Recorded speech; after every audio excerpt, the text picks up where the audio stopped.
Here I have the latest MPC Sample, Akai's most portable MPC. But one cool thing about this little guy is that it has a vintage emulator on it, which can emulate the older MPCs. This feature is under knob effects, and if you click vintage emulator, you can choose between the MPC 60, the MPC 3000, the SP 1200, and an SP 1200 ring. And my question today is, does it really do anything? Can you hear a difference? Can I hear a difference? And I think the ultimate way to find out is if I take this MPC sample and put it next to an MPC 60 or 3000. And that's what we're gonna do today. I'm gonna go to my homeboy Andy's house. He has a huge collection of vintage MPCs, beat machines, ASR 10s. He hasn't seen the MPC sample or heard it. I wanna hear his opinion from somebody that's been using MPCs for years. And I just wanna play something in the MPC sample with that vintage emulator next to an MPC 60 or 3000 or something else, just to see if I even hear a difference. And if you hear a difference, and if it even matters. So let's go and find out. Let's go.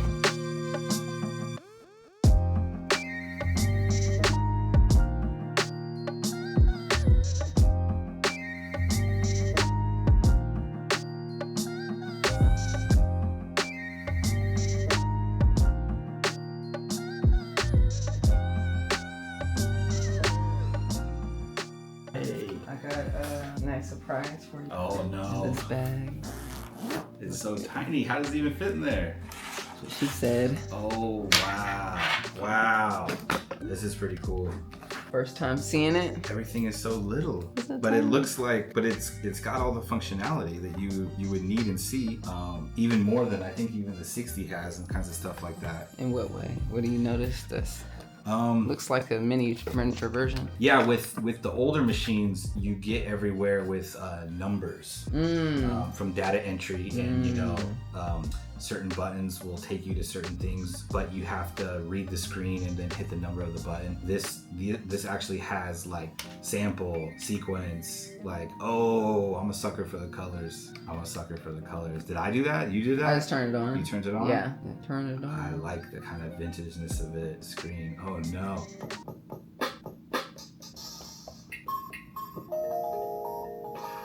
It sounds really good. It's small in the sense of sound, but you don't need too much. Right. And I imagine if you go headphones out, hit play and see if it's gonna sound good. If there's anything on there.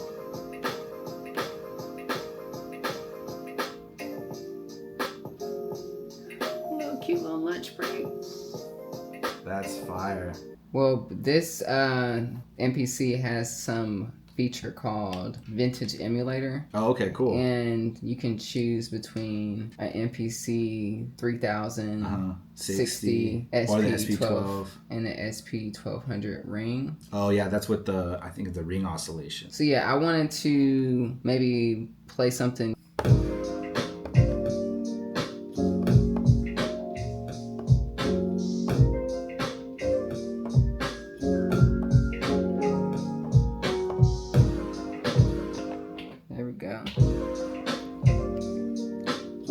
So what you're saying is go to knob, emulator.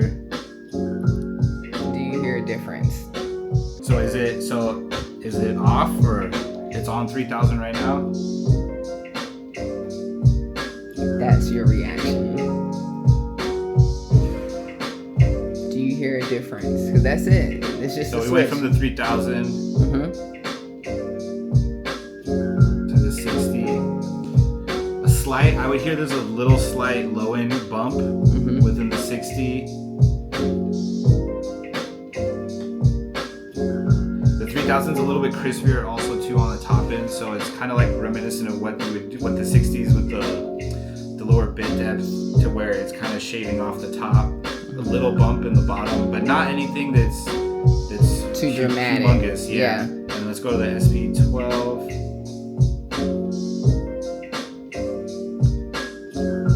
So this one, it's got kind of the similar beef to the MPC 60 on the low end.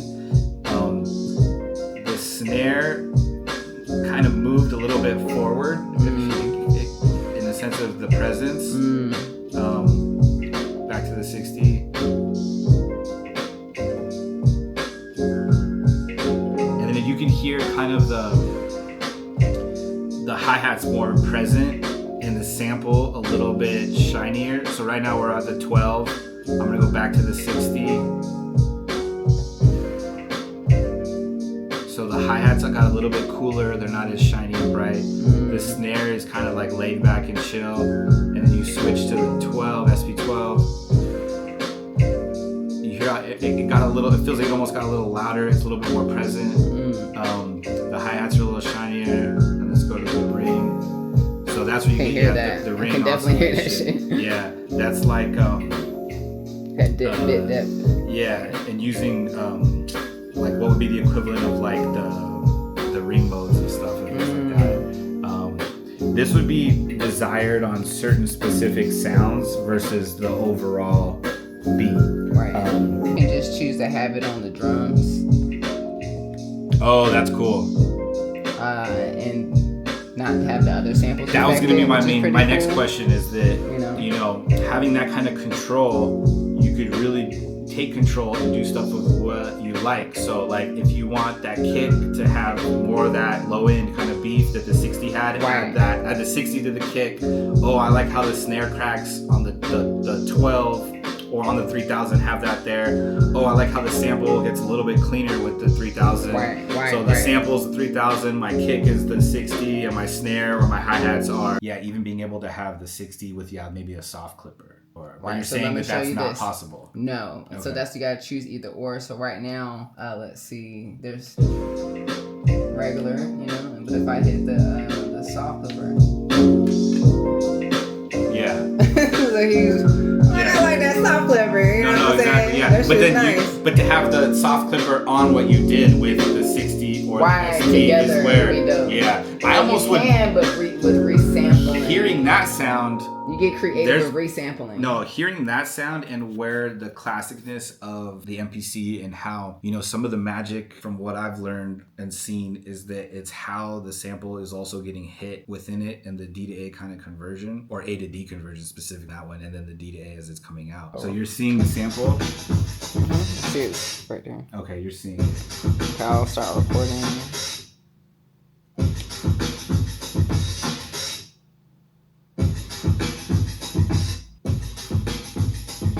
Okay, and then show me how you would chop just that right there. Oh, wow. So doing that on that machine, you'd be cycling, you'd be guessing, and then you might get it closed, not closed. At least this is still manual as opposed to like hitting a button and shifting it straight to the transient. Right. Cool, we got the drum break.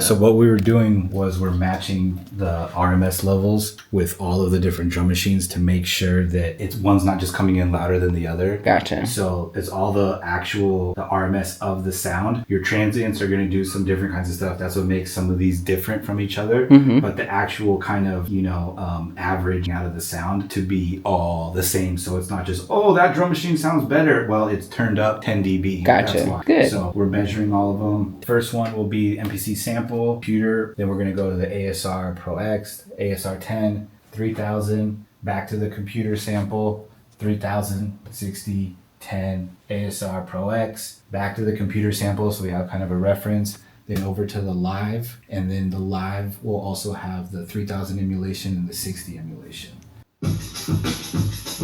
Computer, X, 10, 60, 3000, computer, 3000, 60, 10, Pro X, computer, live 3000, live 60. So what do you hear? What do you hear on the difference of the stuff? As a normal listener, I don't hear a damn thing different. Like a really? like a doing this based off if my mom heard this. Okay. Oh, okay. She would be like, oh, it's the same drum loop. Yeah. Like yeah, I'd be like, Mom, listen to this. She'd be like,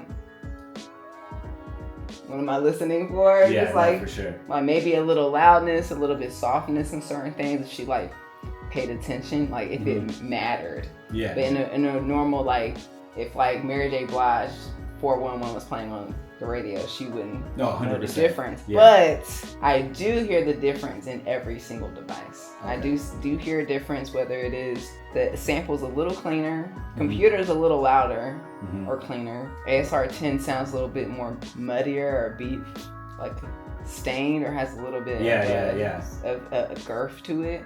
The 60 sounds really good.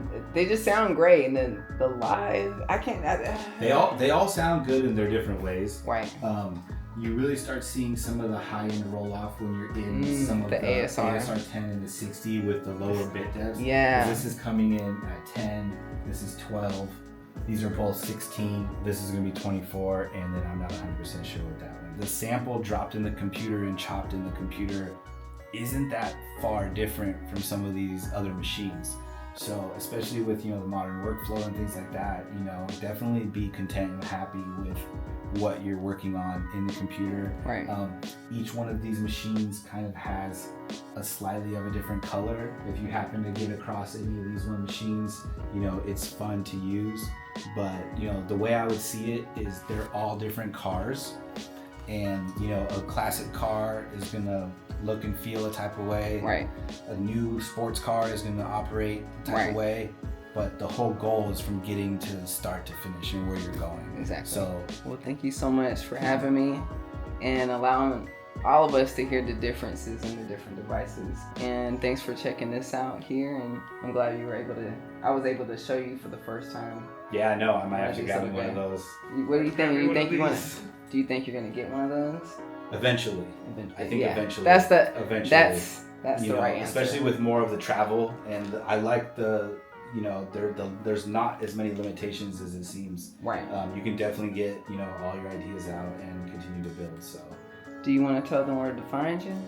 For sure. You can find me on YouTube at The Kid Andres, and this is just the beginning of some of the stuff and sharing my world and some of these old classic samplers, in addition to, just trying to support in any way I can. Make sure you subscribe.